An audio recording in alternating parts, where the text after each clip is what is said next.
안녕하세요, 락서입니다. 내 모습이 만약 보이지 않는다면 다들 한 번쯤은 상상해 본 적 있지 않으신가요? 투명 인간이 된다는 상상력. 누구에게도 들키지 않고 돌아다닐 수 있고 내가 무얼 해도 사람들이 알아차릴 수 없는 투명 인간. 나이가 들어서는 투명 인간에 대한 상상을 많이 해보지는 않았지만 어린 시절에는 분명 꿈꿔왔던 상상입니다. 그때는 투명 인간이 된 상상이 무척이나 재미있게 느껴졌어요. 하지만 지금 생각해보면 그때의 상상들이 그렇게 건전한 것은 아니었음을 고백합니다. 투명 인간이 되어 누군가를 돕거나 하는 상상보다는 몰래 장난을 친다는 등의 짓궂은 상상들을 했었지요. 뭐 어디까지나 어린 시절의 상상일 뿐이니까요. 저만 그런 것은 아니겠죠?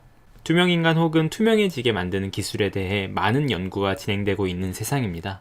하지만 아무래도 아직까지는 현실화되기는 좀 이른 것 같아요. 그러니 여전히 우리는 상상만 해봅니다. 사실 개발된다고 하여도 일상용보다는 군사용에 더 적합하다고 생각이 들지만요. 오늘 소개해드릴 작품 허버트 조지 웰스의 투명인간입니다. 이 허버트 조지 웰스는 지난번 타임머신으로 먼저 소개한 바가 있죠. 역시나 지난 영상에서 말한 것처럼 이 투명인간도 비슷한 부분이 있습니다. 웰스가 살던 시대의 과학기술의 발달을 고려하면 아무래도 이 작품에서도 투명인간에 대한 과학적 근거가 명확하게 제시되지는 않습니다.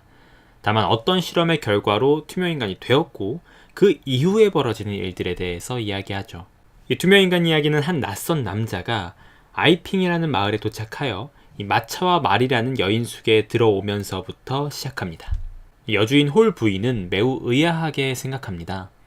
그도 그럴 것이 이 시기에 아이핑에서 숙박하는 손님은 매우 드물고 더구나 비싼 숙박료를 흥정 없이 바로 지불했기 때문이죠. 게다가 들어와서도 눈에 젖어 물이 뚝뚝 떨어지는 코트를 벗지도 않고 있었죠. 그는 장갑 낀 손을 등 뒤에서 맞잡고 깊은 생각에 잠겨있는 듯했다. 홀 부인은 아직도 그의 어깨 위에 흩뿌려진 눈이 녹아서 카펫에 뚝뚝 떨어지고 있는 것을 알아차렸다. 모자와 외투를 부엌에서 뽀송뽀송하게 말려드릴까요? 홀 부인이 물었다. 아니, 괜찮소. 손님은 뒤도 돌아보지 않고 말했다. 홀 부인은 손님의 대답을 들었는지 확실치 않아서 질문을 되풀이하려고 했다. 그때 손님이 고개를 돌려 그녀를 바라보았다. 나는 입고 있는 게 더 좋소. 그가 단호하게 말했다. 홀 부인은 그가 겨창이 달린 커다란 푸른색 안경을 쓰고 외투깃을 덮는 텁수룩한 구렛나룻을 기르고 있어서 두 볼만이 아니라 얼굴 전체가 완전히 가려진 것을 알아차렸다. 기묘하죠. 실내에선 당연히 모자와 외투를 벗는 것이 예의이면서 상식이지만 이 낯선 남자는 그렇지 않으니까요.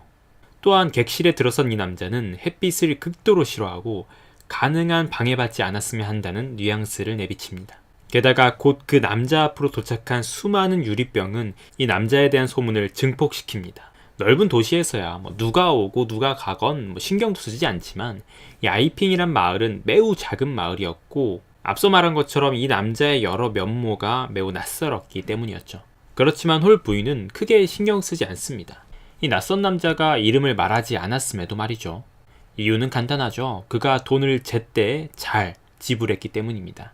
비용만 잘 지불한다면 홀 부인은 그가 누구든 방 안에서 뭘 하든 크게 신경 쓰지 않지요. 하지만 마을 주민들은 좀 다릅니다. 마을 주민들이 보기에 이 남자는 매우 비사교적이고 특히 꽁꽁 싸매고 다니는 모습은 뭔가 불쾌한 기분을 들게 합니다. 그러면 자연스레 소문이 돌기 시작하죠. 먼저 가장 흔한 추리, 범죄자일 것이라는 의견, 혹은 피부가 흑백이 어우러진 사람이라는 의견, 아니면 그냥 이 낯선 사내는 무해한 미치광이라는 의견까지 다양한 소문이 나돕니다. 물론 대부분의 소문이라는 게 그렇듯 어느 하나 확실한 것은 없지요. 당연히 믿기 힘들지만 이 낯선 남자의 정체는 투명인간이었습니다. 그리고 그가 투명인간이라 하더라도 크게 문제될 것은 없었죠. 이 낯선 남자가 돈이 떨어져 방세를 내지 못하기 전까진요. 그리고 얼마 안가 사제관에 도둑이 드는 사건이 발생하고 그리고 돈이 없었던 이 남자가 갑자기 돈을 지불하죠. 의심이 갈 만한 상황입니다. 순경이 들이닥치자 낯선 남자는 결국 자신이 투명인간임을 고백합니다. 하지만 순순히 끌려가지는 않아요. 옷을 죄다 벗어버리고 이 투명인간이 되어 달아나버리죠. 일단 도망을 쳤지만 문제는 그대로 달아날 수 없다는 점이었습니다. 이 투명인간의 비밀이 담긴 자신의 비망록이 그대로 숙소에 남아있었기 때문이죠. 다른 것은 몰라도 비망록만큼은 확보해야 했습니다. 일단 상황이 진정되도록 도망친 투명인간은 2.5km쯤 떨어진 도랑에 있는 마블씨를 발견하고 이 사람을 이용해야겠다고 생각합니다. 그러다가 멈추었어. 나는 말했지. 여기에 나처럼 사회에서 버림받은 자가 있구나. 이 자야말로 나에게 필요한 사람이다. 사회에서 버림받은 자. 이것이 투명인간이 자신을 인식하고 있는 모습입니다. 그는 마블씨를 이용해 비망록을 빼내려 했지만 이마저 실패하고 이 사회에 대한 극심한 분노를 품게 되죠. 갖은 소동으로 다치고 쫓기는 신세가 된 투명인간은 몰래 어떤 집에 피해 들어갑니다. 상처를 치료하고 먹고 잘 곳을 구하기 위해서였죠. 우연히도 이 집은 캠프 박사의 집으로 캠프와 투명인간은 대학 동문이었습니다. 그리하여 투명인간은 자신의 정체를 캠프에게 밝힙니다. 다소 거친 방법이었지만요. 소리 지르면 얼굴을 때리겠어. 투명인간이 박사의 입에서 시트를 빼내면서 말했다. 나는 투명인간이야. 어리석은 장난도 아니고 마술도 아니야. 나는 정말로 눈에 보이지 않는 투명인간이란 말이야. 그리고 자네 도움이 필요해. 자네를 해치고 싶지는 않지만 자네가 미친 촌뜨기처럼 나오면 해칠 수밖에 없어. 나를 기억하지 못하겠나, 캠프? 유니버시티 칼리지의 그리핀을? 투명인간의 이름은 그리핀입니다. 그는 빛에 매료되었었고 투명인간에 대해 연구를 했었죠. 그리핀은 캠프에게 자신이 겪은 모든 일들을 말합니다. 어떻게 연구를 했고 어쩌다가 자신이 투명인간이 되고 말았는지, 그리고 어떻게 상황이 이 지경까지 왔는지에 대해서 말이죠. 캠프는 처음에 그리핀에게 먹을 것을 주고 자신의 침실을 내어줍니다. 그리고 그리핀의 이야기를 들어주죠. 하지만 이야기를 들을수록 가관입니다. 그리핀이 저지른 일들은 방화, 강도, 도둑질 등이었으니까요. 그놈은 눈에 보이지 않아. 그는 중얼거렸다. 기사를 보면 분노가 광기로 악화되는 것 같다. 놈은 무슨 짓을 저지를지 몰라. 무슨 짓을 저지를지. 그런데 그놈이 지금 위층에 있어. 공기처럼 자유롭게. 도대체 나는 어떻게 해야 하지?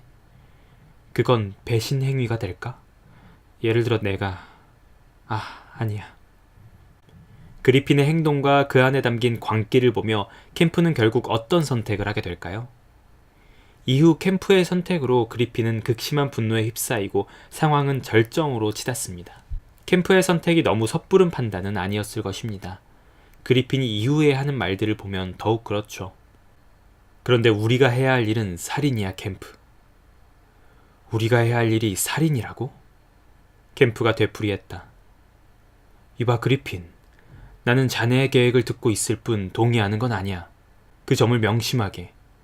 그런데 왜 살인을 해야 하지? 악의적이고 무자비한 살인이 아니라 현명하고 신중한 살해일세. 문제는 투명인간이 존재한다는 것을 우리만이 아니라 다른 사람들도 알고 있다는 거야. 그리고 그 투명인간은 지금 공포정치를 확립해야 해. 그래, 물론 깜짝 놀랄 만한 일이지. 하지만 나는 진심으로 말하는 거야. 공포정치. 투명인간은 버독 같은 도시를 점령해서 사람들을 겁먹게 하고 지배해야 돼. 그리고 명령을 내려야 해. 명령을 내릴 수 있는 방법은 수천 가지나 되지. 종이 쪽지를 문 밑으로 밀어넣기만 해도 충분할 거야. 명령에 따르지 않는 사람은 모조리 죽여야 해. 명령에 따르지 않는 사람을 보호하려 하는 자도 모조리 죽여야 해. 자, 이제 이야기가 어떻게 끝나갈까요? 결말은 여기서 밝히지 않겠습니다. 혹여나 궁금하신 분들을 위해서 말이죠. 항상 무의식적으로 투명인간이 된다는 상상은 언제나 즐겁다고 생각했었어요. 하지만 웰스의 투명인간을 읽고 나니 생각이 바뀌더군요. 이 투명인간이 된다는 것이 얼마나 비참하고 외로운지 그리핀의 이야기는 몸서리를 치게 만듭니다. 가만 생각해보면 투명인간이 돼서 상상하는 일들 대부분이 범죄 가능성이 높은 것들이네요.